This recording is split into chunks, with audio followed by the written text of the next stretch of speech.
Hello and welcome back to another episode on Journey to Authenticity, a podcast helping you to become fully authentic on your journey to success. I'm your host, Braiden Belnap, and I'm a human just like you, striving to build a dream life, all while I stay true to myself. But what if you're in a position where you're in a pit?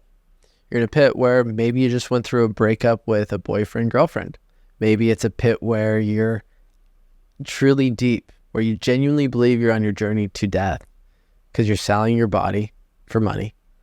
You're doing heroin, you're doing crack, and you're simply struggling with life. That's exactly why we have Bethany Jetter joining us today, because she's done just that. She was in the biggest pit of her life, contemplating suicide. Now she's sitting with us today, enjoying life, finding fulfillment in life, finding beauty wherever she goes, and enjoying this journey. That in mind, welcome to the show, Bethany. Today is the first time we're meeting in person. Yeah, I feel like I've known you for so long. I know. Like, something just connects, and it's a good feeling. This is going to be a good podcast. Yeah. Like, stepping into your guys' house and everything, like, stepping into the door, I was like, oh my gosh, dude, like, I've already been here. Absolutely. So it's, like, just meant to happen. Amen to that. Yeah. So, to jump right into things, what initially inspired tattooing for you? So, tattooing was a career that I didn't know that I was supposed to be in. I felt like it flowed to me, it came to me, and I first started doing permanent cosmetics, and permanent cosmetics got a little bit too boring for me. So after permanent cosmetics, I did like a tiny tattoo course, and I was like, oh my gosh, like tattooing allowed me not to be boxed. And so like I lived an entire lifestyle with religion and all that kind of stuff, like, or my appearance or of how I looked, like where people wanted to box me. And so tattooing allowed me to get into my creative place to like flow. And so when I got into tattooing, my lifestyle was absolutely chaos. Like it was nuts, and I felt like God sent tattooing to me to be able to create beauty and minister and all of that kind of stuff. But yeah, that's more of like a shorter version of what got me into tattooing. Tattooing like chose me. Like, I don't feel like I chose it, but it showed me who I could be outside of the box. I love that. So let's go into that. You say tattooing chose me. Yeah. Tell that long story. Tell it. Okay. Okay. But so for work though, when I would have people ask me like what I did for work, it was such a shameful thing to be able to talk about. Before I was tattooing, like, and I went to school, like I went to different colleges. I went to school for eyebrow extensions, for like hair follicle transplants. I went to school for makeup artistry and all that kind of stuff, and like aesthetics, everything. And so like nothing like really stuck. And I was like hardcore in addiction. I was a heroin addict and crack addict for like 12 years. And so with that habit, I was 18 years old, and I was like, I'm going to be a stripper.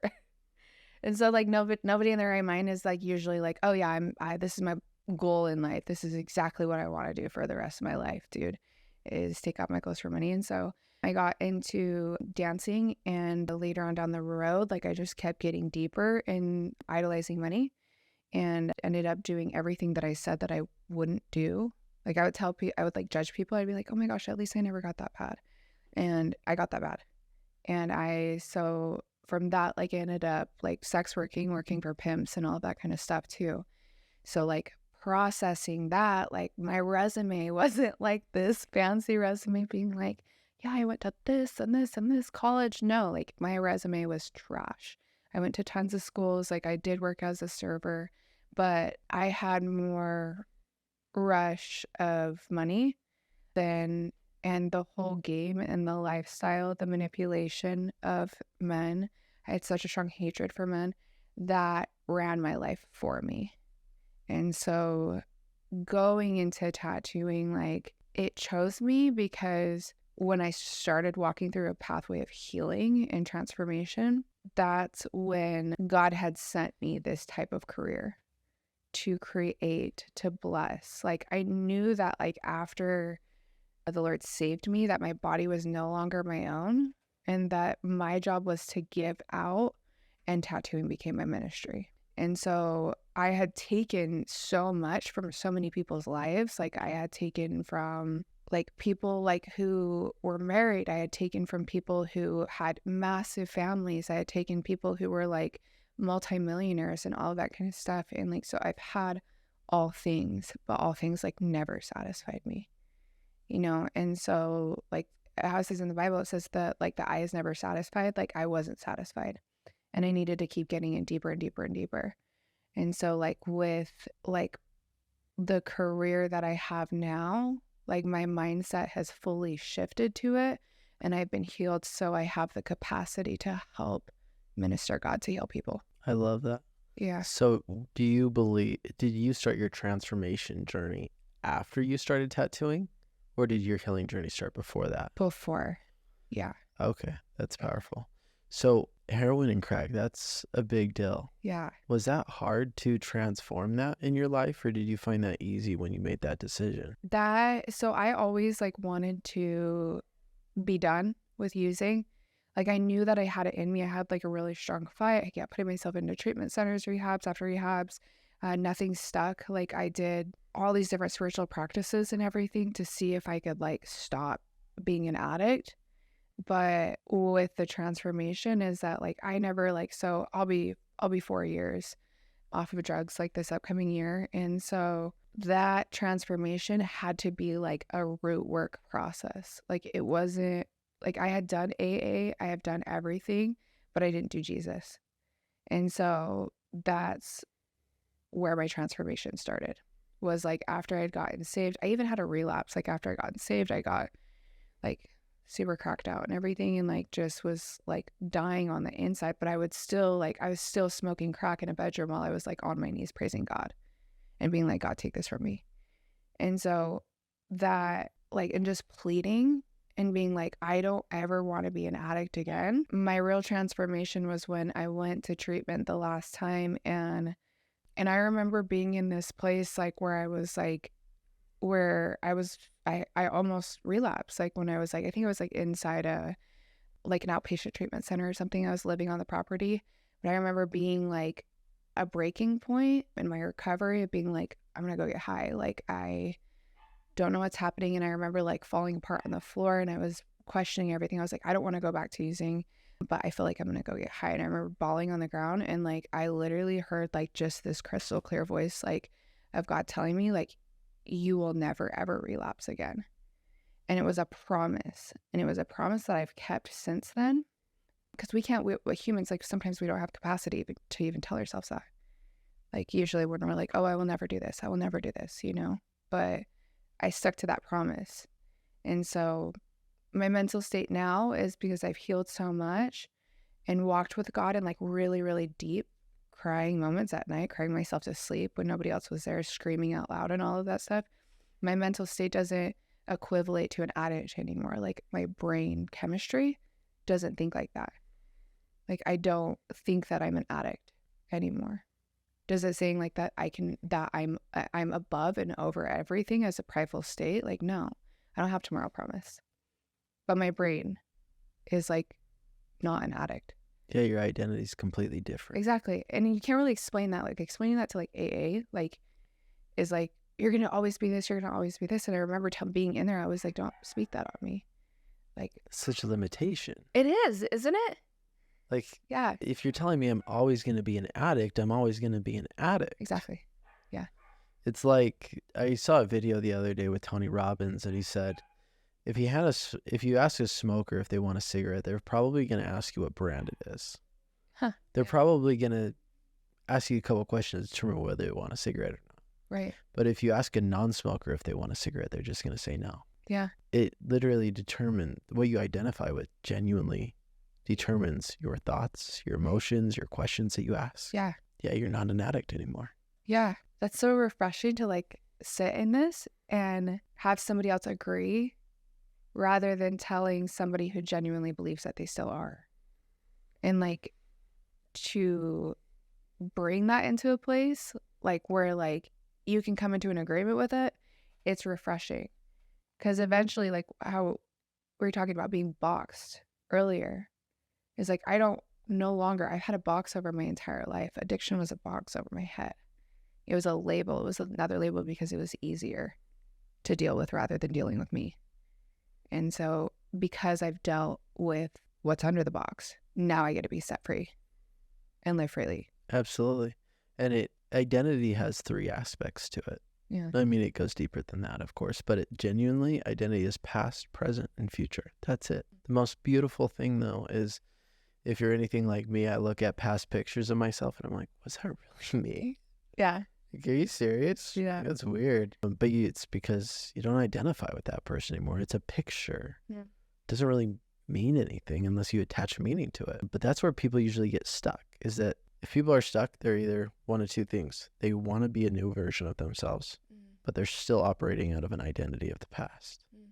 When you fully transition into your identity is when you no longer are set on the past. Like depression, things of that nature. The reason that you're depressed is because you're still identifying it with your past thoughts, emotions, behaviors, results. Anxiety means you're usually identifying with your future self so much that you feel like you're not enough now. But when you find peace in the present, where you can still recognize your past, because we don't want to forget the past, no matter how bad it was. I used to do a event, and at some point I'll do it again. It's called Create Your Life Canvas. It really goes deep in the identity of past, present, future. First, you paint your past. The good, the bad, the ugly. We can learn so much from it. God wants us to remember our past. It's our story. Nobody else has our story. If we want to impact anybody in this world, tell your story. But then after I walk them through of painting their past, I have them paint white over it. What this represents isn't forgetting our past. It's creating a new canvas. Saying, I choose who I decide to be today. I choose what I want to do today. And then we paint our future. And it's important to see all 3. Because if we don't see a vision, you probably correct me on this statement, but the Bible says the people with no vision will perish. If we don't have a vision, we're going nowhere. Right. But if we don't also see our present and our past, we're also not going to go anywhere because we'll never build. It's important to see all 3. That's so cool. So that's powerful. You're not an addict anymore. Thank you. And whatever, I don't know why AA is saying that, but if they really want their addicts that they're trying to convert into addicts that just don't do drugs anymore, that's a weird way to go. It says check someone by their fruit, and so when I was like in that type of place, there wasn't any fruit anymore. Like I would keep seeing people going back to the same lifestyle again with like religion too, is that there's plenty of like religions out there, but they also have no fruit, and like the things that are like prosperous in the life are the things that take hard work and healing. So it's like, we could do like all this like external work on the outside, make it this perfect religion, and then call it good, but we're still sick. So it's like it rapes in our life. Absolutely. So when was the moment that I know you started to heal and transform prior to tattooing? When was the moment that you were like, no more? Well, I know that was when you were on the floor crying and then God said, you will never relapse again. What was the moment that you decided to start the transformation journey, I should say? My transformation journey started even before I got saved, before Jesus found me. That's when it really got to the point, but then they were still, so like I can talk about like the lead up to that, but it was the hitter of me being so tired and exhausted of being myself and being the person who I was. And so that I could talk about that lineup, or I can talk about what the healing journey actually looked like. Let's talk about the lineup and then we'll talk about the healing journey in a few. Okay. So before I had gotten saved, I lived in Oregon for some time. This is like after I had my son and everything.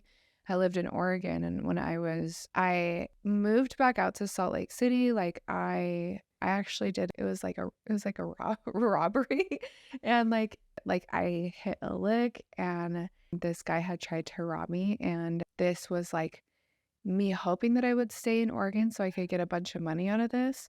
And I was too terrified to move back to Salt Lake because of the community that I was in previously, into that drug lifestyle, all that kind of stuff. And so I moved back to Salt Lake anyway because of that lick went wrong. And so I moved back to Salt Lake, and then I ended up living with this girl that I had gone to treatment with. So I was living with her, and I was still super hardcore into smoking crack and shooting dope and everything. And I was escorting, I was selling my body so I could provide a home for us, food for us, our drugs, pretty much everything. And I couldn't even look at myself in the mirror. I was so dead. I was so dead inside. And I remember being like maybe 92 pounds or something like that. So, and I was just super sucked up. And we had like PCG gang after us too, like at the time. So like people wanted to kill us, and we couldn't even go outside our front door.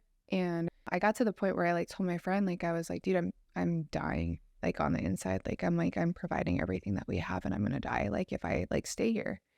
And so she was like one of my best friends, but I saw like another side to her that I just never thought that I would ever see. It was just evil. We were both just living like really messed up lives. And so I left. So I left the house, like I moved out of the house, and I ended up going into the psych ward. After I had went into the psych ward, I was going to commit suicide again. And so I'm like literally like I had this whole plan. I was like going to kill myself, had this whole plan on doing it. My mom was trying to calm me down, and I ended up falling asleep. I woke up, and these Christian women were like kind of standing over my head. My mom had ended up calling this Christian treatment center where they have like Pentecostal church where they do healings there. And I remember like either I'm going to kill myself or I'm going to live. And at the point where they were standing over my head, like I just put up my hands and I was like, dude, I don't even care where I go at this point. Like just take me. I don't even care how it ends or where it begins, And that was like my breaking point. But when I had went into this Christian treatment center to go get healing, so a month after I had left that girl's house, like after I'd moved out of her house, this was all in a month process. A month later, that girl that I was living with got murdered in a car with a 15-year-old boy. And so if God didn't take me out of that house when he took me out, I would have been in that car with him and I would have been killed. And so like God was so mindful about when he took me out, when to save me, when to be like, you think that you're dying, but your life has just begun. And that's where God started giving me purpose, where God started ministering to me, where I was like, no, I actually really want this, because I never had experienced like a love like no other from a male, first off, and a loving father and our Christ. Like I had never experienced something that was like that deep. And I was like, dude, I'm obsessed with this. Like I'm obsessed with that type of love. And that's what attracted me to this journey of walking out transformation. And it still continued to go, and things still got worse, but then they kept getting better. So healing, like with that, I had allowed God to take me through this 6-year process. Identity, character defects. Let's heal you from demons. Let's heal you from this. Let me find that little girl that's like still inside of there, but I just need to pull her out because she's been traumatized for so long. And I allowed it, and I like got in, and like I would get like images in my mind of God would train me in this process. Like when I was going through a deep healing, it was a 3-year process for healing with God. He'd take me through this deep process of, he would call the mind the addict. Like, hey, we're going up to the attic. We need to find what you've hidden from me in the mind. And so when we would go into the heart, like he would call it the basement. Okay, we're going back into the basement. We need to pull things up. And so when he would call it the attic, like not the attic, the cellar was a place where I'd have to go through with family members, where it'd be like torment with family members, things that family was going through, things that were generational. So it was like this deep, like layered process that I had to like walk through over years. And it would only happen when it was like triggers, when it was pain that would come up, when it was all these things. And I'd be like, okay, I'm being triggered right now. I'm going to go back into the attic. I'm going to go back into the basement. I'm going to go back into a vulnerable place where I can unravel it to change my identity. That's powerful. You give me shivers. It was nuts. You're such a bright soul. Like you can completely I obviously didn't know you then. I'm so grateful to know you now. I'm so grateful that you're here. And I'm so grateful that you have this story to share. Thank you. Because I get to hear it once, me, and you get to share it with the world. And again, you are such a bright soul that Thank you. you have a powerful story. Thank you. So my question, there's just a lot there. I have so many questions. And again, I'm so grateful that you are here. Thank you. I think that's important to start with. My question to you is, okay, so you went through this transformation. You started to change your identity. How long of a process was it for you to really consider yourself fully transformed? I don't think we're like fully transformed. Ever? I think we're ever evolving. Absolutely. And so it's like, I think like being fully transformed is also to be like sitting in complacency. And so like when we kind of like feel like we're there, we just started again. Absolutely. So I guess a better question, how long did it take for you to look yourself in the mirror and be like, I'm so proud of you, myself. I love me. That's a really good question. That has came in waves. I just actually, this was like 4 days ago. So I went like, this is like 4 days ago. And with that question, I had to correct myself because I started nitpicking people and I was pointing out things that I didn't like about other people in order for me to protect my heart. And I noticed that it's a periodic thing that I'm trying to get healing from, or I'm trying to unlearn it. So with being proud of myself, like I know who I am, I know the transformation, I know my like identity and all of these things, but there's still that little girl that gets scared of stuff and that she just wants to hide. So being proud of myself, I was just proud of myself like a couple days ago, but I also had to realize that like the reason why I was nitpicking other people was because I just do it to me. And I try to find things out about myself that I don't like in order for me to hide myself so I don't receive love. That's fair. Are you serious about building muscle and looking for a no-nonsense approach to your workouts? Let me introduce you to Alpha Progression, the ultimate app designed to help you maximize muscle gains. Developed by experienced lifters with background in personal training and bodybuilding. This app is fully grounded in science. Its sole focus is helping you reach your fitness goals. No gimmicks, just real results. Alpha Progression is quickly gaining recognition, having been named App of the Day twice by Apple and standing at the top-rated fitness app in Germany. Now it's making waves globally. What sets Alpha Progression apart is its seamless, user-friendly interface. Whether you're a beginner or an advanced lifter, the app integrates perfectly into your routine. The custom plan generator is a game changer, creating personalized workouts, plans based on your goals, available equipment, and target muscle groups. With over 1,000 trillion input combinations, it's like having a professional trainer in your pocket. One of the standout features is its progression recommendations. Alpha Progression tracks your past performance and provides tailored suggestions for weights and reps in each set, ensuring you're always advancing and optimizing your gains. Now here's a special offer. You can access the pro version of Alpha Progression for just $12.99 a month or $79.99 annually. And they're offering a 2-week free trial. Plus, when you use the link below, you'll receive 20% off your first payment. So don't wait. Unlock your full potential with Alpha Progression today. If you don't mind me asking a personal question, Yeah. do you struggle with men still at this point, or have you transformed? Are you still transforming, of course? I'm still transforming. And it's not even them anymore. It's like not at all. I don't struggle with my view of men at all. I think that maybe if it's current circumstances that like kind of bother me, but as like judging, as manipulating, as of all of that kind of stuff, like I don't have that issue as much other than I'm still learning. Absolutely. Yeah.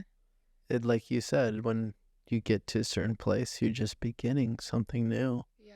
And the truth of the matter is, men, women, after you have so many bad experiences with something, I mean, us as human beings, we're making machines. I think I mentioned that. And it's like with a religion, if you have 5 bad experiences of religion, if somebody in that same religion, even if they're the nicest person in the world, Right. since they're associated with that, we associated Right. being mean, judgmental, whatever the case is. We're meaning-making machines. So I would understand, like, the men that you were dealing with were, I think scumbags is probably, doesn't even describe them. Yeah. Yeah. So I would understand why you wouldn't like men, or why you found them, I can't even speak about that, but Yeah. why you didn't necessarily respect men. Yeah. It makes sense. And now you're transforming that. Yeah. Sounds like you know that there's good men out there. It's just Yeah. a matter of creating those stories for yourself. Yeah. Right. Right. Yeah. So you went through that. People transform for one of two reasons, obviously, is pain and pleasure. Obviously, you had so much pain that you transformed. Did you have any vision for the future of yourself as you were transforming that you're like, I want to get to that level so that I can enjoy life? Or was it just pain focused? Well, pain like kind of brought my vision. Sure. And so I feel like I had to get out of my own way to see the bigger picture. And with my vision, like I mean, I wouldn't have gone to like all these schools before if there wasn't something I desired. Sure. And so like with vision is that I remember having a vision after I came out of the addiction that I was in. I remember seeing that I would have a store, like that I would eventually have like a storefront that I would, and I didn't even know, like I didn't even know what any of it was. And there was things that I was wanting, like I was wanting things that were bigger. I was wanting to reach people. I was wanting to reach nations. I was wanting to do those things, but I just didn't know how it would get there. But I knew that like if I had the capacity to fight for whatever the bag or whatever that I was doing, I had the capacity to fight for the kingdom as well. Like, or I had capacity to fight for greater things and like a future and like an actually like happy family and all that kind of stuff. I love that. That's powerful. Yeah. Because it's true. If you have the will to essentially do what you were doing for the bag of money, then you have the ability to go build a kingdom. Definitely. Yeah. I mean, why not, right? Yeah. And the coolest thing about this, and this is what fascinates me, is I have a vision for life, what I want to accomplish with myself, my spirit, my mind, my body, my freedoms, my material items. I'm probably just scratching the surface what God has planned for me. And that's the same for you. It's like, what I want is like pretty cool. Yeah. But what does God want for me? And that's even cooler. And I don't even know what that is now. Yeah. That's such a fascinating topic for me. And like you mentioned, you found pleasure. You went to school. You went to certain things. You had other passions and interests of life, and you refound that. Yeah. Now you're here, and there's so many other plans for you. Yeah. So you were introduced to the Christian girls, went through that program, it seems. When did you find Awaken? I'm curious about that part. Yeah, that one's a good one too. But so I just want to stop. So when you were telling me like, okay, like I have all these like really cool visions like for my life. When I was, could you care if I read something? Please. Is that yes. okay? Yeah, please. Okay. Because how you were talking like, okay, like what does God have? Like, what does he have? I have everything that like I already know that I want in life. But I actually read this morning and I was like, what is this for? And it's crazy because it's usually like later on down the road or something like that. Like it was exactly for today. And I took a picture of it. It was just Isaiah 66. And it says, this is what the Lord says, heaven is my throne and earth is my footstool. Where could you possibly build a house for me? And where would my resting place be? My hand made all these things, so they all came into being. This is the Lord's declaration. And it's talking about like, where do we have enough capacity to build God? Like, where can we build him in our house, right? Our lifestyle, our shit is technically too small to even like begin with his omnipotence. And so even our like vision, and sometimes it's really easy to like put God in and be like, hey, do you see what I have? Do you see like all of this kind of stuff? And we're like, hey, come into my house. But God's like, I'm too big for what you currently want. That's what I was thinking about this morning. Like, and I do that continuously is I'll be like, God, look at, this is what I want. This is what I want for my life. And dude, like he already built this house. He already built your heart. He already built your marriage. He already built these things. And he was like, you think that you just have this and you think that you want these things, but I made the error, you know? So it's like, why not more? Exactly. And it's not a greedy thing. Yeah. God wants us to be wealthy. Absolutely. He wants you to not have to stress about you paying your bills next week. Yeah. Yeah. Because the most authentic place that we have as humans is authenticity. Yeah. Most people think that your most highest self is love and happy. No, it's authenticity. And when your authentic love comes, and when your authentic happiness comes, does that mean that when you're angry, you're not authentic? No, that's not what it means. We're all human. If you don't feel anger, it might mean that I don't know what's going on. Yeah. But point being, the authentic side of you doesn't also mean you're feeling anger every day. Yeah. Doesn't mean you're stressed out every day. Now, I want to break that down. Yourself has ultimately been created not just by yourself, but based upon society, church, religion, family members, strangers. Yeah. We have to decipher that, right? Because no matter what, in some sense, even if you are angry every single day, in a sense, you actually are being authentic to yourself every single day. You're just being authentic to a certain part of you that was created by somebody else, by an experience, something of that nature. Yeah. So when you find, hey, I'm being authentic to a certain part of me that isn't serving me any longer, that's when you get to start to choose your identity. Say, I'm going to let that go, and I'm going to move towards the true authentic me. Yeah. There's a true authentic you, and then there's the authentic you. True authentic you is truly you. The authentic you is parts of you that was created by other things. Dude, that's... So it's important to decipher that. I have a lot of work to do. That's crazy. But yeah, God wants all good things for us. That doesn't mean he wants to take away the anger or the stress or the challenges. Because I said this on an earlier podcast today. Every level brings new devils. And it's important because in the Bible, take away the devil, what's the point of the Bible anymore? We have to have the devil in our world for it to make sense. He's what makes this world a test. Yeah. He's the one that's in your ear saying, hey, you want to go back to that bad habit? Or whatever the case is, right? And I just like kicking the devil's ass all the time. So it's a good time. Yeah, absolutely.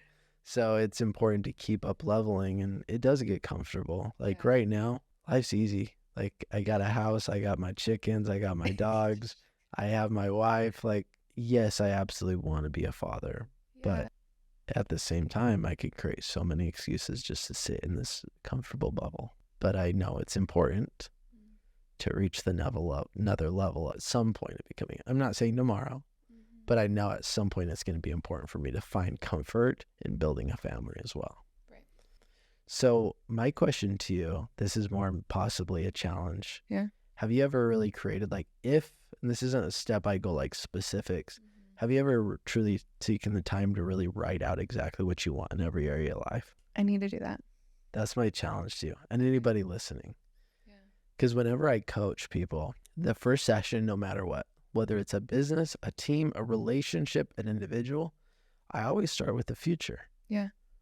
Why? Because if we actually don't know what we want, then we take that away, and that can cause anxiety. Because it's like, where am I going?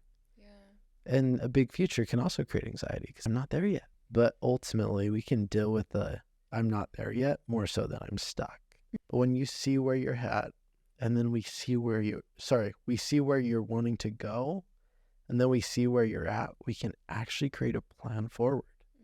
That doesn't mean that you create an exact step-by-step process for your entire life. No, you focus on the next 3 to 9 goals. Yeah. But then you can start to create that structure on how to fill that gap. Yeah.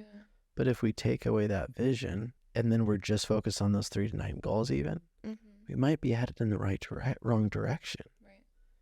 Because what happens when you see where you want to go in life and you see where you're at, you then get to say, hey, what is the next efficient step for me to accomplish my life's destiny?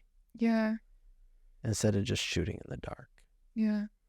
The way I would think about this is that this may help visualize things or not for anybody listening. If I'm at the bottom of stairs and it's dark and there's a light at the top of the stairs, that's essentially your life vision. Then all you need to do is see the next 3 steps ahead of you so you don't fall down the stairs.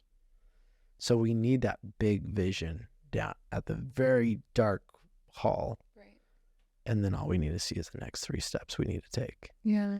And as long as you keep seeing the next 3 steps and that light, you'll always be headed in the right direction. But if that light's off, we might end up just going in circles in the room. Yeah. That's so smart. So that's my challenge. Go write down everything you want. I am going to. I need to do like where you write down, like, even like somebody was telling me actually yesterday, you write down smells, you write down feelings, you write down all of that kind of stuff of things that you want to experience. It's not just this vision board. I have a good vision for my life and what I want in those areas, but I need it to be expanded. Absolutely. Because I don't want to be short-circuited and then just kind of what you're saying, questioning why am I not getting what I want, but I never asked. We got to ask if we want to get it. Ask and you shall receive, right? Sometimes it's tough to ask though, even God. And I'm getting away from that. Like I used to feel like I only could pray and say thanks and maybe ask one thing. Yeah. I'm starting to move away from that, but for actually a long time, I've struggled to ask for help. Yeah. And I struggled asking for help from people, but also God. Like I would always pray and I always felt so limited. Yeah. But I realized when I just started asking, everything expanded so much more. Yeah. And to be intricate with it. Like intricate with our asking too. Because we could ask for one thing and then we don't necessarily know how to use that one thing. Absolutely. And I'm like talking to myself in this area because I'm like praying for these things, but yeah, I don't have the tools for it. Absolutely. It's like asking, for example, right? Somebody wins the lottery. Yeah. I want to say the statistic is that somebody wins the lottery, they only save about 16 cents for every dollar that they receive over the next 3 years. And usually 70% of them are actually just as poor, if not poorer than what they were before. Wow. Yeah. So it's like, hey, God, help me win the lottery. Yeah. He could do that for you, but are you actually ready for that? Yeah. But you don't have the stewardship for it. Yeah. You Yeah. need to go up level yourself. Mm-hmm. It's like if God were to give you a tattoo shop and the skills 10 years ago, 15 years ago. Oh my God, dude, I want to burn that shit. You know what I'm Yeah. saying? Life is intentional Yeah. of being a journey. It's not an elevator. If we just said, hey, I want to go to floor 100 and I want to sit in this presidential suite, that'd be pretty cool, right? Yeah. But chances are you would only be there for a night. Then Yeah. you'd be down to floor 1. Yeah. But if he taught you how to build the stairs, you could go up there anytime you wanted. Yeah. So we need to take the time to develop ourselves, our skills, to be able to actually reap the results that God has planned for us. Yeah. So you obviously went through the process of wanting to transform to actually taking action to transform. What were the steps you took to start your transformation journey? Starting the transformation journey, I had to humble myself and just come to the realization that I don't know shit and continuously didn't know anything in life. And so I was just like this giant sponge, but also if you're a giant sponge, have discernment because we're soaking everything in and not everything is pointing us into the right direction as well. But I did do part of the transformation is I would do a meditative state. I've been doing the same morning routine since, I don't know, probably like 5-6 years. And so I do my gratitude list. I read my Bible every morning and I just sit there. I try to soak, do my prayers, and then I go out for my day and have my routine. And then I do my fitness and all of that kind of stuff as well. But that's been ongoing as if it just became natural. Sure. So with the transformation, after I had gotten into a treatment center, I did work the 12 steps. I did do the AA program. I did that for about 1.5 years. And then I went through the AA program. I did do the 12 steps. I didn't fully finish them through the AA program. Because The 12 steps. for AA, Yeah. it's like going through your resentment list, Okay. your moral inventory, making an amends, coming to somebody, talking to them about it, releasing it somewhere. But it did really teach me like really good tools to Sure. like own my shit. It also taught me some habits that I had to unlearn with owning my shit too much of things that weren't mine and was mine to carry. And so I think though, especially like with like recovering addicts of being like they're like at vulnerable stages, they like feel everything all the time. But then some of our stuff like just isn't ours. And so that was its own process. And so I did those 12 steps. And then I went to church. I made sure I found community. And after I had stopped doing that, like all meetings all together, I put myself in ministry for a year. And so I went to ministry. I went through this like rapid dope healing process while I was there, and just gave my life down, like said, God, like this is my life, like this is what I'm doing. And after that process, like where my brain chemistry really, really started getting healed in those areas, I started reaping different rewards, like in my circles. So my circle was no longer my circle. And that was a really hard circle for me to break, because I thought that like, oh, like I'm sober, in which the sober friends in recovery that did all the steps, they were my right friends for the season that I had it. But then I had to eventually transform out of that, because my thinking patterns were no longer the same. So me going back into those circles and those environments of doing all the meetings and having people speak the exact same stuff. I'm an addict. I'm this, I'm this, I'm this. I have all these character defects. Because I had no longer thought that way, I would keep going back to old clothing as if it still fit. And I was too tight. I was going through mental torment when I would go back, because I was going back to an old identity.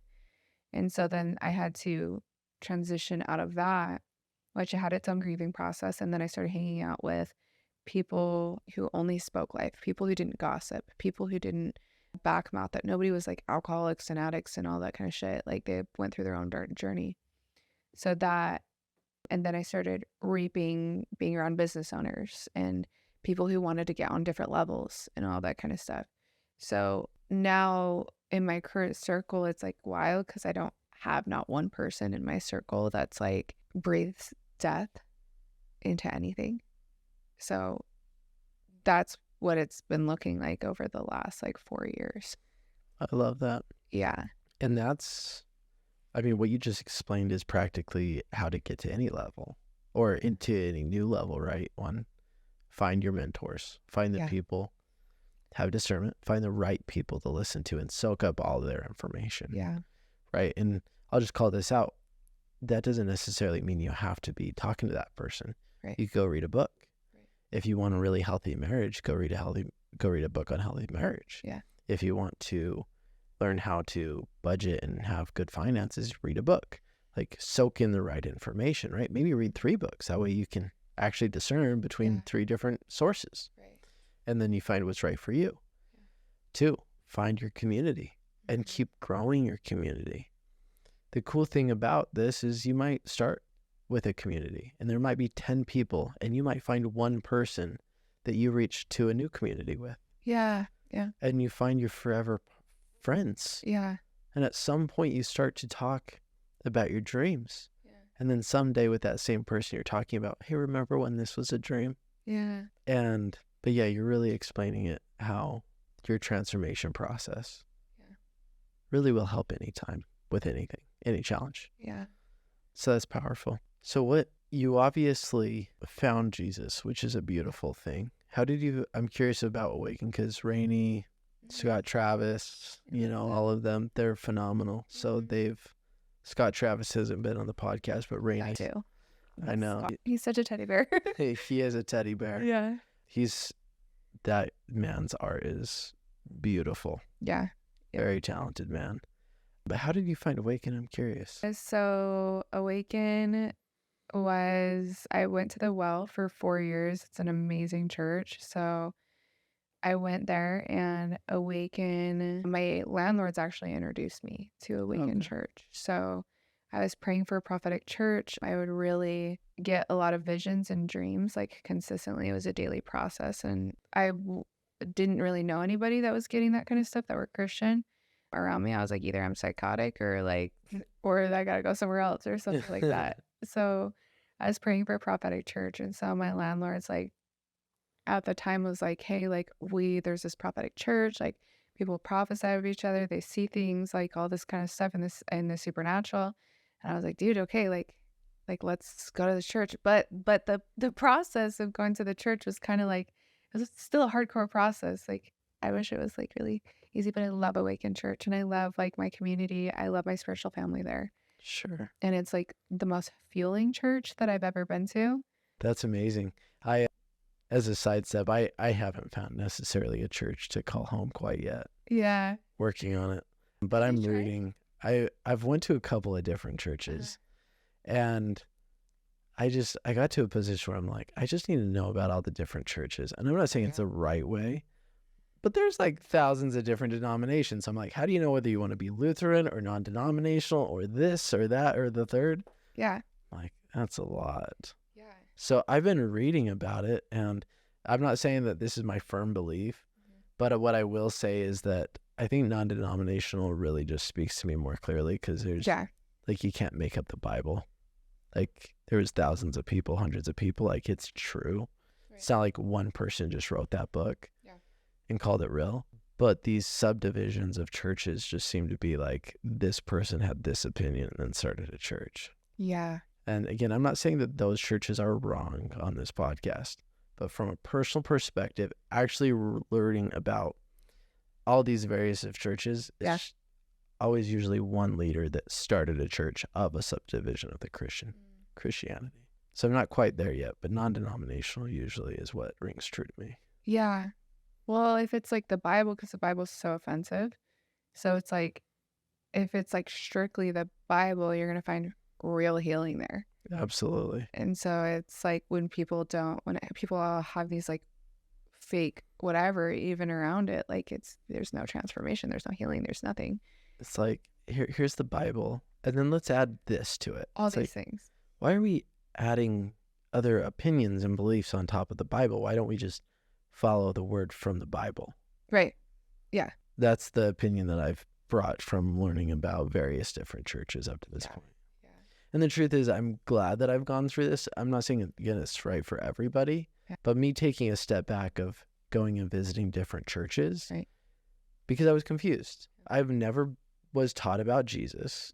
I was never taught about anything religion related growing up. Yeah. So I'm essentially a kid coming into the church community when that's a hard decision to make to even begin with. Yeah. Like, what do you believe on the other side after you die when there's actually no facts? Yeah. Yeah. And so originally I was a little hard on myself. I'm like, no, you need to find a church this year. Yeah. Like, why? Like, why don't I just take a year and actually learn about this stuff? And then next year I can start to go to church again. Yeah. And what I found in that is church is wherever I make it. Yeah. I don't have to go. I do want to find a church someday, and I do want to get baptized. That is a goal of mine. It still is. But why would I need to rush what church I want to get baptized to?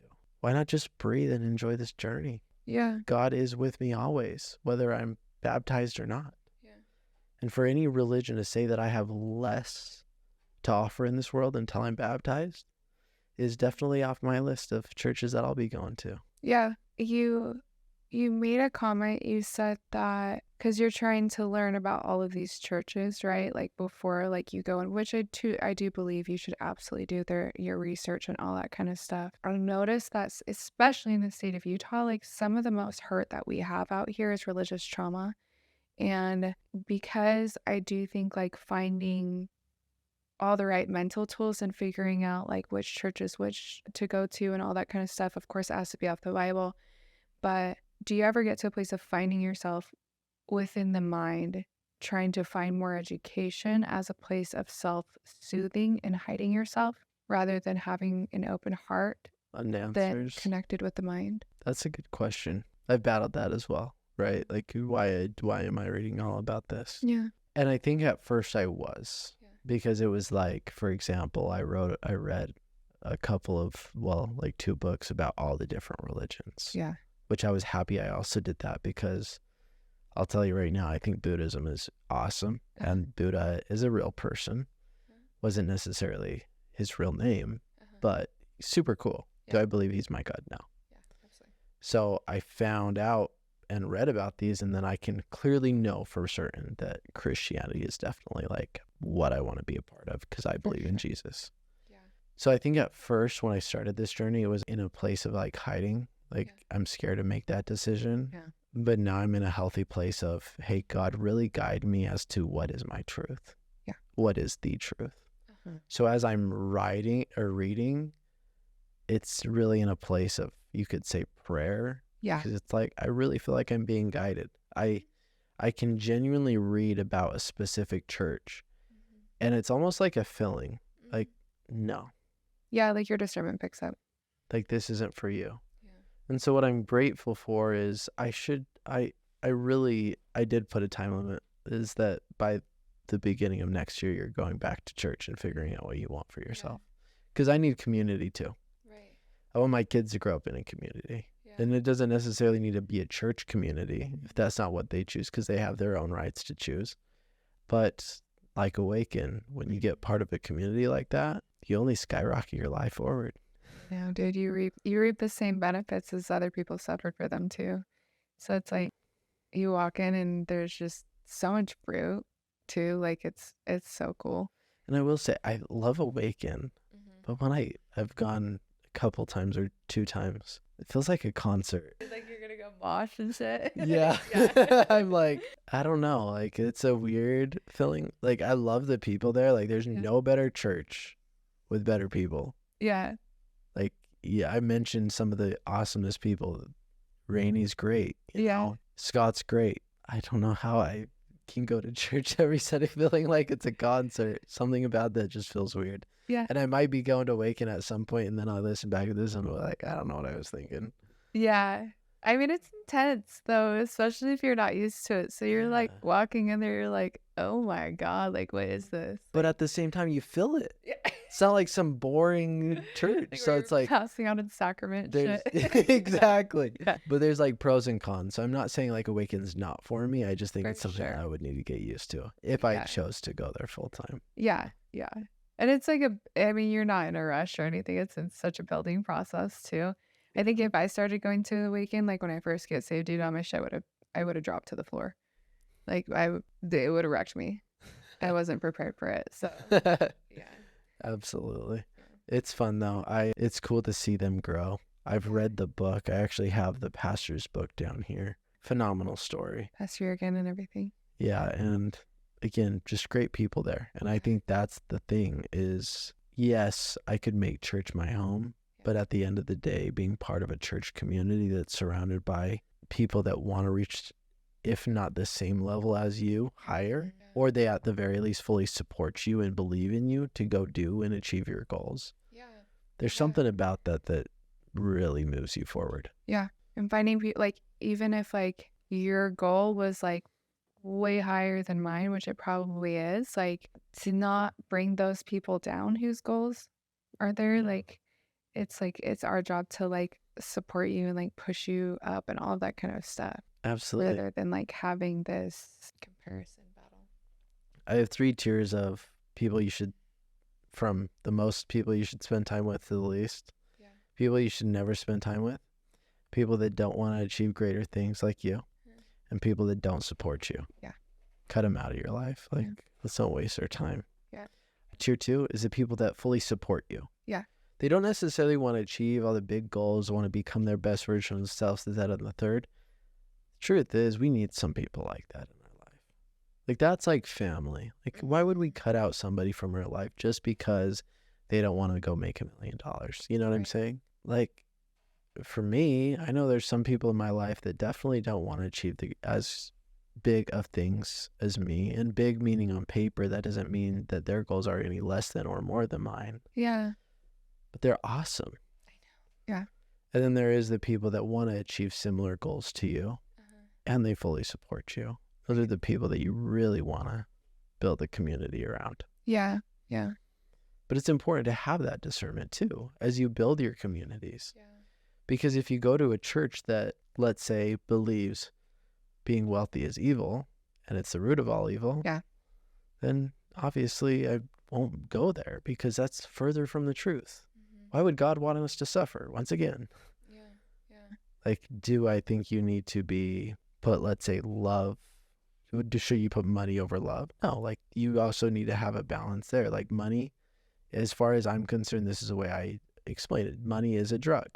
Money either makes you a better human being or it makes you a worse human being. Exactly. And money only pulls out which devil is inside too.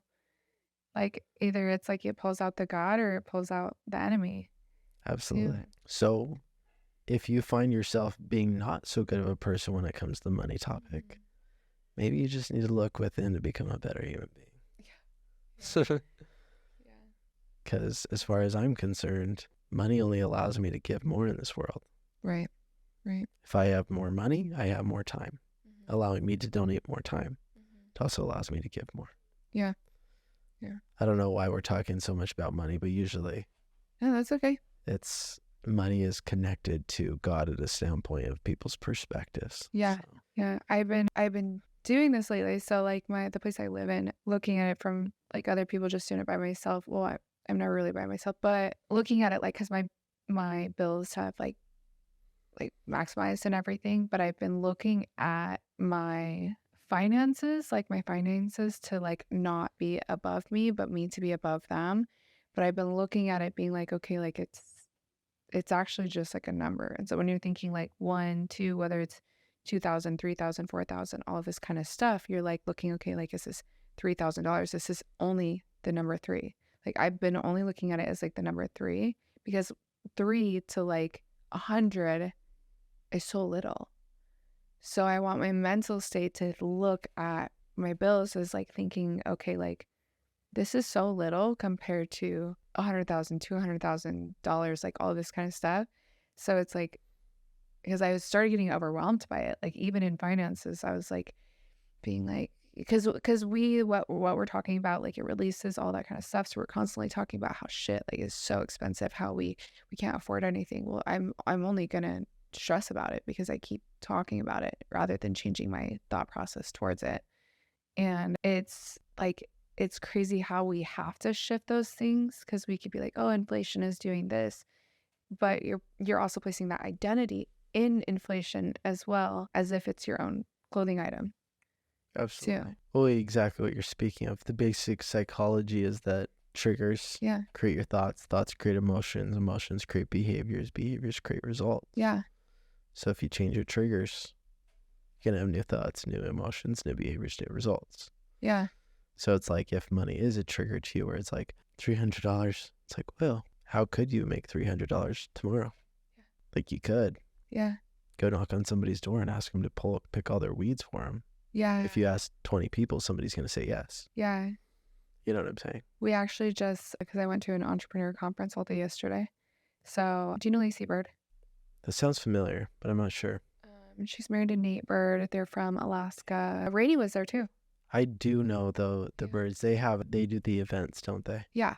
Yeah, but I've never gone there. Yeah. So I went. That's what I did, was the Breakfast Palooza yesterday. Okay. And so I was there all day, and that's kind of like what they were talking about, was like, okay, you just got dropped off an airplane, you landed on some bustling city, and you only have $1,500. What are you going to do to make yourself financially set? And you only had like maybe 7 minutes to explain this, but you only like have like, what are you going to do within that month to make sure that you're like above and beyond? And some of the shit that people were talking about like tripped me out. Like I was like, dude, this is absolutely nuts. Like I never thought about that. Mine was, this is my issue. Like mine was so limited. Mine was so limited because I was talking about like what like I knew how to do and how I knew how to like hustle in these areas. And so that was my thing. And listening to this, like this, I was looking at this guy because he was talking about getting like using the money to get a small truck and then some lawnmowers off Facebook Marketplace and what he was going to do. But he was so good with numbers. And that's what I was like, I was kind of getting integrated in numbers, because that's a huge important thing. A lot of people just had these like huge imaginations and this reality that they were trying to like write this book out. And I was like, yeah, dude, that sounds like good, but we're not in reality. And what can we do to make reality something that is profitable at a quick pace? And so I think our table was like one of the tables that got the highest, but this guy was like, I was looking at him, he's like, I never sleep, all this stuff.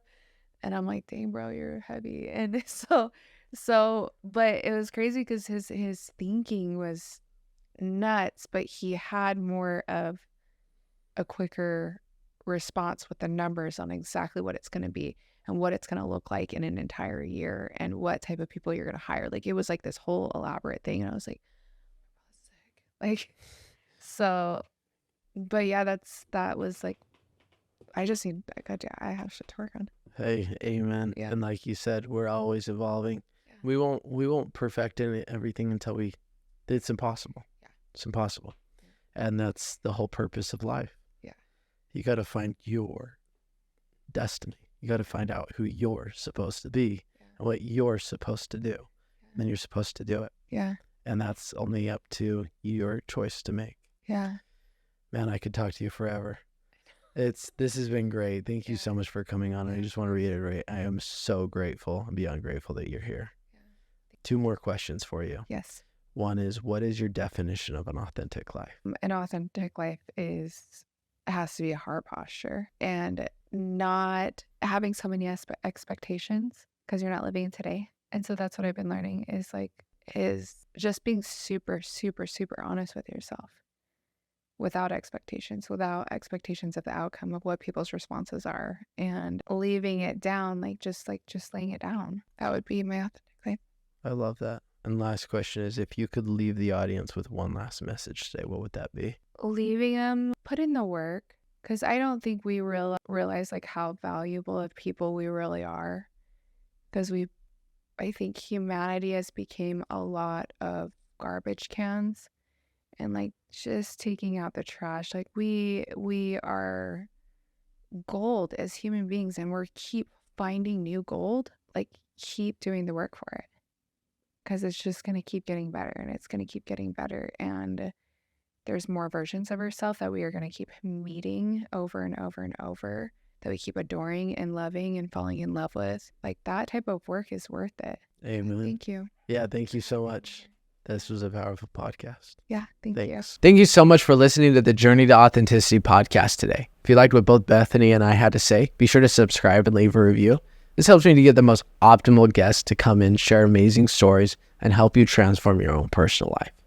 Also, why I have you here, if you're in a position where you have a team, a company of 5+ individuals that truly want a message that just doesn't give motivation but gives true transformational steps, go to braidenbelnap.com or the link below, and I would love to come speak to your people. Have a good one, everybody.